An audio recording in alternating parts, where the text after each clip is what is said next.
Hello guys and welcome to Quick Solution. In today's video I'm going to show you how you can reopen a Snapchat that you already viewed.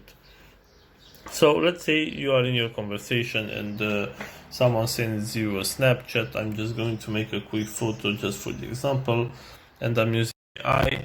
And as you can see right here, I sent my photo. So if someone sent you a Snapchat, you can go forward and hit this option right here once, and you can view the photo that they sent you. Okay, so after you do that, maybe you didn't catch very well the Snapchat, or maybe you want to see that again.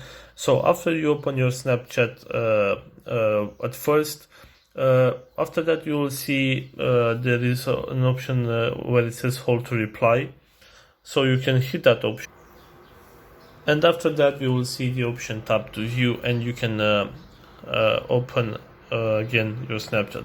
So basically the thing is that Snapchat only allows you to see a Snapchat twice. So when you see when you first time see this, the Snapchat will have that option to see that again. You will have to tap and hold that Snapchat, and then you have to tap and you can view that Snapchat again. So this is all for today, guys. If you have enjoyed this video, don't forget to like and subscribe to the channel for more videos like this.